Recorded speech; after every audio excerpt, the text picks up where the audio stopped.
There is a tornado shape that has fooled more people than any other. A tornado shape so deceptive, so visually underwhelming, that survivors consistently describe the same reaction when they talk about it. They thought it was over. They thought they were safe. They were wrong. Today we are talking about the rope tornado, and why the most fragile-looking funnel on the scale is responsible for a disproportionate number of deaths, injuries, and stories that start with the words, "I didn't think I needed to move." Let's start with what you see. Picture a thin ribbon hanging from the base of a storm cloud.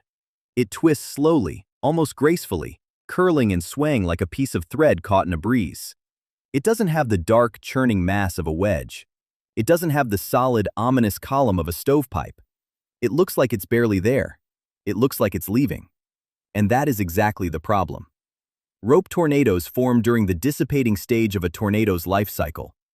The rotation inside the parent storm is weakening. The mesocyclone above is losing its grip.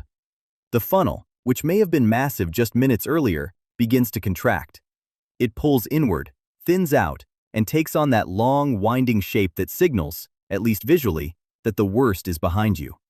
Meteorologists call it the rope-out stage. Most people call it relief. Neither of those reactions tells the full story. Here is what the shape is actually hiding. When a tornado's funnel narrows, the rotational energy inside it doesn't just disappear, it compresses. Physics has a term for this: conservation of angular momentum. It is the same principle that makes a spinning figure skater accelerate when they pull their arms in tight. The rotation doesn't slow down, it speeds up. In a rope tornado, all of that violent spinning energy gets forced into a column, sometimes no wider than 50 feet. The result is winds that can spike dramatically, even as the funnel looks like it is dissolving into the sky. An EF2 or EF3 rope tornado is not a contradiction. It is a documented reality. Winds exceeding 135 miles per hour packed into a funnel that looks, from a distance, like someone dangled a piece of yarn from a cloud. That gap between appearance and reality is what makes it deadly. But wind speed is only half of the danger. The other half is movement. Most tornadoes travel in a relatively predictable direction. You can watch them, estimate their track, and make a decision. Rope tornadoes don't behave that way. They meander, they loop, they drift in one direction, stall, then curve in another. A rope tornado can be moving away from you at one moment and curling back toward you 30 seconds later. Experienced storm chasers describe this as one of the most unsettling things to witness in the field.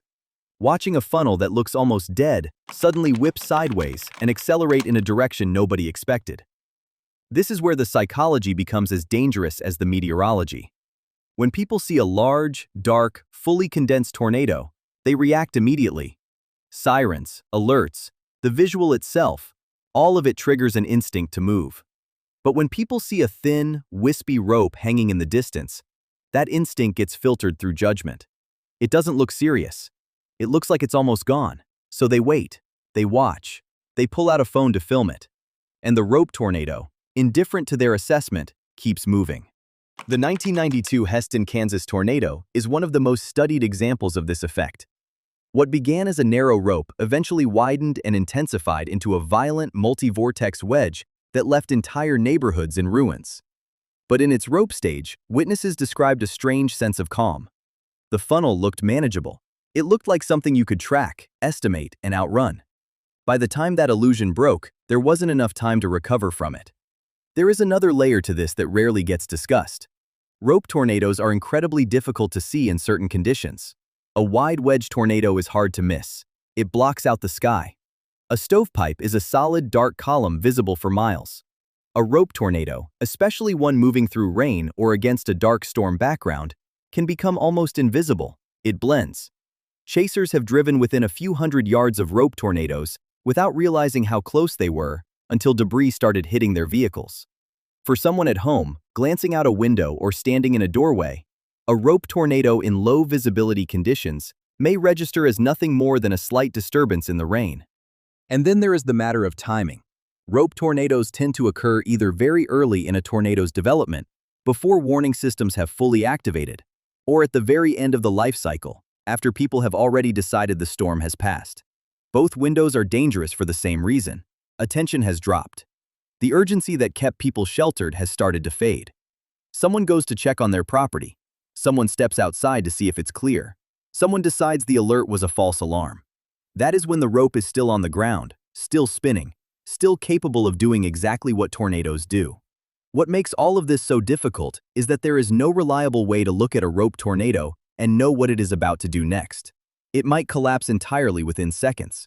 It might re-intensify and widen back into a cone or stovepipe. It might stay a rope and meander across 3 miles of open farmland. The shape tells you almost nothing about the future.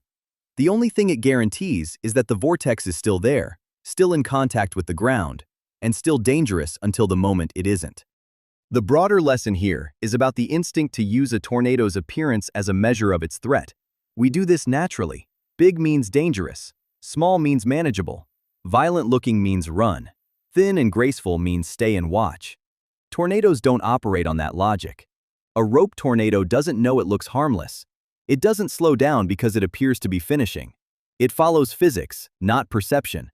And physics doesn't care how unimpressed you were with the shape. Next time you see footage of a thin, winding funnel drifting lazily across the sky, and your first thought is that it doesn't look like much, remember that the rope tornado has earned its reputation precisely because of that reaction. The most dangerous moment in any storm is not when it looks terrifying. It's when it stops looking like a threat. If this kind of deep dive into extreme weather is what you're looking for, subscribe to the channel. There is a lot more of this coming.